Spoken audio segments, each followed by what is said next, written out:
Alors, voici la microforêt. Nous sommes le 26 avril.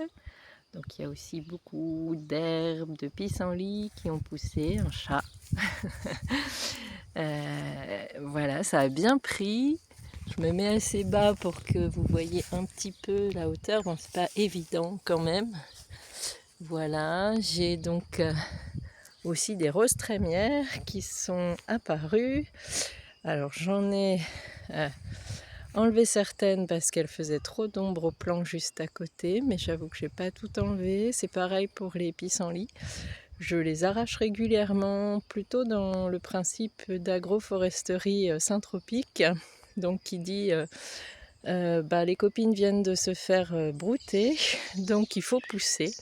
Et puis aussi parce que comme il n'a pas plu, j'arrache effectivement un peu le liseron qui n'est pas tant développé que ça. Et puis surtout, il n'est pas sur les arbres plus que ça.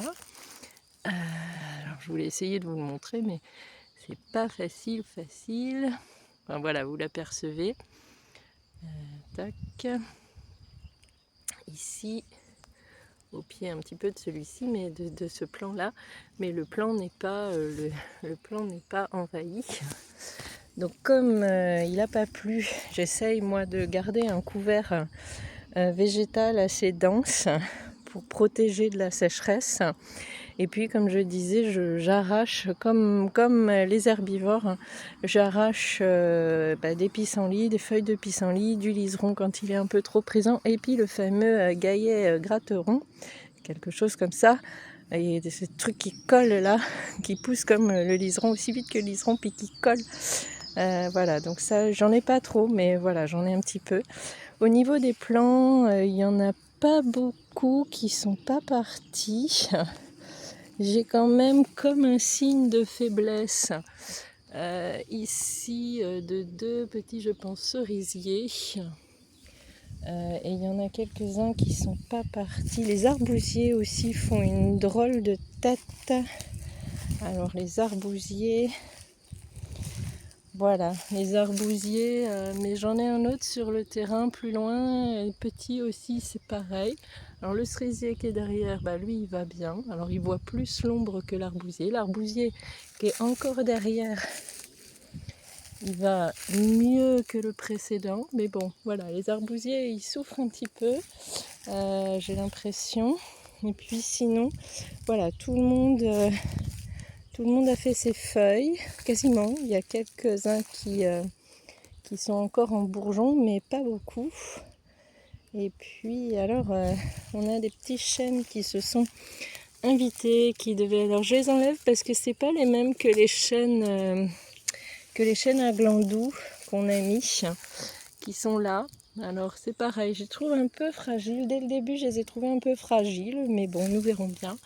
Hein, voilà, on a toujours là aussi un chêne à glands doux. Je ne sais pas si vous l'avez vu en fait, toc toc toc, voilà, j'étais pas en phase. Hop. Et puis du coup, alors je cherche un peu ceux qui ne sont pas partis. Il y en a un dont on pouvait penser qu'il partirait pas. C'était celui-ci. Oui, voilà. J'essaye de zoomer, mais on voit bien que au final, on a des petites feuilles qui repartent. Alors la vidéo zoome pas comme le ferait une photo où elle zoome en tout cas sur le pissenlit qui est derrière. Enfin voilà, vous voyez que celui-ci il a des petites feuilles par rapport aux autres. Voilà. Et puis comme je dis, j'en ai... alors je crois qu'on dit que c'est 2% qui partent pas, donc il y en avait 240, donc ça doit faire environ 5 qui sont censés ne pas être partis. Voilà. On en a un ici, alors je jette après ce que j'arrache. Alors que je cherche, je suis perdue. J'arrive pas à faire le zoom avec mon téléphone. Mince alors. Voilà. C'est très bizarre. Hop, voilà, donc celui-ci qui n'est pas parti. C'était les tout petits pieds. Malheureusement, la pépinière m'a donné des tout petits pieds de pommier, poirier. Donc je pense que c'est ça qui a souffert. Donc il y en a un comme ça. Je crois qu'au G, hein, le fameux quota des 2% qui sont pas partis. Et que sinon ça va. Ça va à peu près. Il y en a un que je pensais qu'il partirait pas. Parce que comme celui-ci, tac, tac, tac, pareil, je me cherche dans l'espace. Voilà, comme celui-ci, vous voyez, un petit coup de gel avait fait cramer la tête. C'est pas net, mais vous comprenez. Et donc ça repart pas, mais il y en a un ailleurs qui est reparti. Voilà, donc ça fait le deuxième. Ici, c'est pareil. On aurait pu penser longtemps qu'il partirait pas, mais il est parti. Alors le truc, c'est que j'en ai deux qui sont vraiment côte-côte, parce qu'on plante aléatoirement. Donc celui-ci qui est très copain avec celui-ci. Alors que généralement, on dit 60 cm, mais comme on plante aléatoirement, j'avais même pas vu, c'est qu'on en a même 3, 4 qui sont très côte-côte, puisqu'on a aussi un... Zut, j'ai la lumière qui me gêne. Mais bref, on a aussi un chêne à glandou à côté. Le tout, là, ils sont à 30 cm les uns des autres ici. Alors, voilà, quand on plante aléatoirement, il y a comme des trous par endroit. Puis là, il y en a 3 qui sont très proches. C'était pas trop le deal. On a aussi, moi, sur mon terrain à la campagne, j'ai essayé de zoomer, mais j'ai vraiment un problème à m'y retrouver avec la caméra du téléphone. Voilà, vous voyez le trou ici, j'ai beaucoup de mulots, donc je passe régulièrement mes pieds dessus pour casser les galeries, pour leur donner moins envie d'utiliser ces galeries là.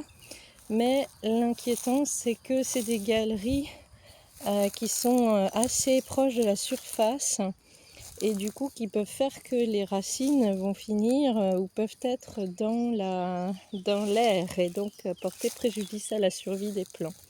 Pour l'instant, ça l'a pas fait comme ça, mais bon voilà. Alors j'ai réussi à vous remontrer 2 plants qui sont pas partis. Je pensais qu'il y en avait d'autres, mais enfin voilà, donc je pensais que j'étais dans le quota. Alors peut-être un petit peu en dessous, à suivre toujours avec l'absence d'eau, mais bon, j'ai beaucoup de paille au sol, j'ai cette couverture des pissenlits qui me rassure. Alors c'est pas partout, hein. Là où ça reste le plus au soleil, évidemment il y a moins de pissenlits.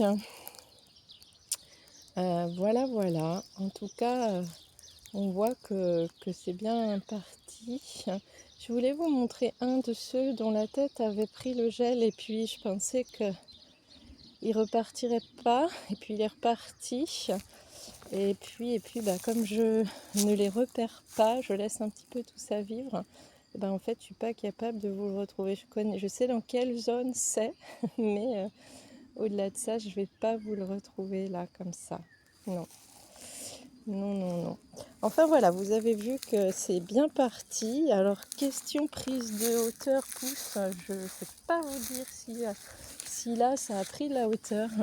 Par rapport à la plantation, j'arrive pas du tout à me rendre compte si les plants ont poussé. Il y en avait déjà des grands, hein, par rapport, c'était très disparate au niveau des tailles, comme je dis dans une vidéo. Et donc voilà, c'est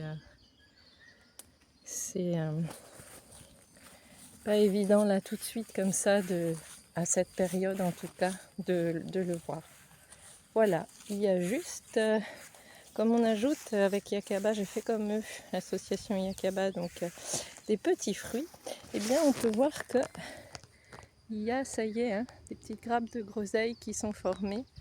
Donc ça c'est chouette. Voilà, je vais avoir des petits fruits en plus. Donc les framboises, hein, mais ça, il y en a un peu partout.